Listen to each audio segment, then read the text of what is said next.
নমস্কার বন্ধুরা, রুবিস কিচেনের ব্লগসে সবাইকে স্বাগতম। আশা করি তোমরা সবাই ভালো আছো, আমিও ভালো আছি। আবারও আরেকটি নতুন রান্নার রেসিপি নিয়ে চলে এসেছি। করে দেখাবো পুঁটি মাছের ঝাল। দেখতেই পাচ্ছ এখানে আমি ছোট ছোট পুঁটি মাছ বাজার থেকে কেটে এনে ধুয়ে আমি নুন হলুদ মাখিয়ে নিলাম। তারপরে একটা কড়াই বসিয়ে মাছগুলো আমি ভেজে নেব। আর আজকে রান্নাটার রেসিপি হলো পুঁটি মাছের ঝাল।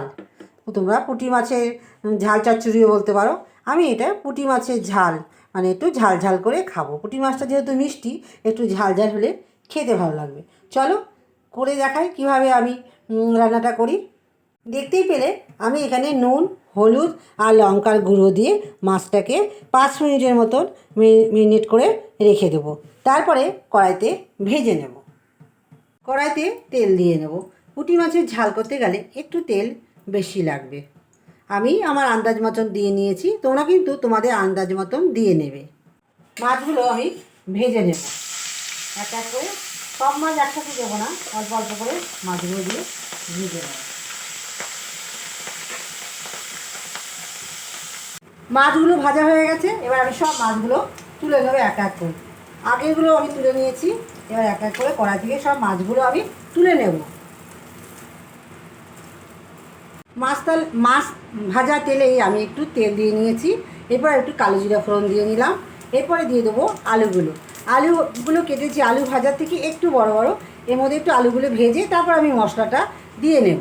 এবার আমি আলুগুলো দিয়ে নিলাম। আলুগুলো আমি এখন একটু হালকা করে ভেজে নেব, যাতে জল দেওয়ার সময় বেশি জল দিতে না হয় আর সেদ্ধটা তাড়াতাড়ি হয়ে যায়।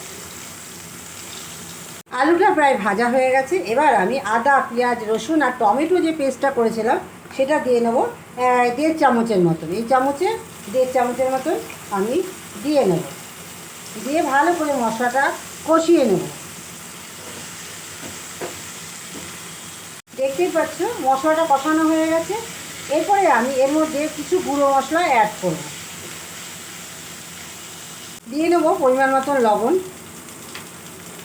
দিয়ে নেব জিরের গুঁড়ো 1 চামচের মতন, 1 চামচের একটু কম জিরের গুঁড়ো দিয়ে নিলাম। জিরের গুঁড়ো 1/2 চামচের মতন। যেহেতু এটা ঝাল ঝাল করবো তাই জন্য 1 চামচের মতন শুকনো লঙ্কার গুঁড়ো দিয়ে নিলাম।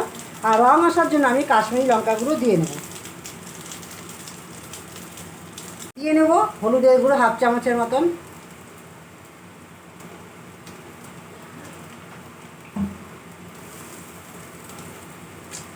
ভালো করে এবার সব কিছু মিশিয়ে নিয়ে জল দিয়ে নেব। জল দিয়ে নিলাম।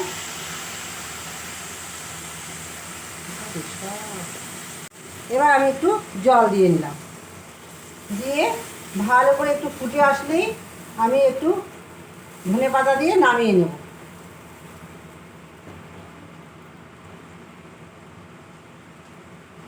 আচ্ছা, এক্ষেত্রে বলে রাখি আমি এর মধ্যে একটু সর্ষে আর একটু সাদা সর্ষে আর কালো সর্ষে বাটা দেবো। এই মশলাটা কষানো হয়ে যাওয়ার পর তারপরে দেবো। কারণ হচ্ছে যেহেতু সর্ষে বেশি ফোটানো যাবে না, দিতে হবে। যেই দেখবে মশলাটা একটু জল দেওয়ার পর কষানো হয়ে গেছে তখন এই সর্ষে বাটাটা একটু দিয়ে নেবে। পরিমাণে কম দেবে, যে যেরকম খেতে ভালোবাসো। আমি একটু পরিমাণ মতন দিয়ে নিলাম। দিয়ে একটু ভালো করে নাড়িয়ে নেব। এরপর এর উপর দিয়ে এই কাঁচা টমেটোগুলো দিয়ে নেব। দিয়ে এরপরে এই মাছগুলো ভাজা মাছগুলো সব দিয়ে নেব। একটু ফুটিয়ে নেব, ভালো করে নাড়িয়ে একটু ফুটিয়ে নেব। নিয়ে ধনেপাতা দিয়ে নামিয়ে নেব। এখন আমি ওপর দিয়ে একটু ধনেপাতা দিয়ে নেব আর গ্যাসের ফ্লেমটা কমিয়ে নেব। ধনেপাতা দিয়ে আমি নামিয়ে নেব। একটা পাত্রের মধ্যে আমি নামিয়ে নিলাম।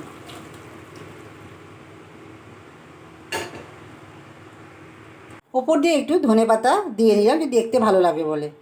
আর আমার ভিডিওগুলো যদি ভালো লেগে থাকে অবশ্যই তোমরা লাইক কমেন্ট শেয়ার আর সাবস্ক্রাইব করে দেবে। চলো বন্ধুরা, আজকে এই পর্যন্ত। আবারও আরেকটি নতুন ভিডিও নিয়ে কালকে তোমাদের সামনে হাজির হয়ে যাব। আজকে এই পর্যন্ত। সবাই ভালো থেকো, সুস্থ থেকো। টাটা।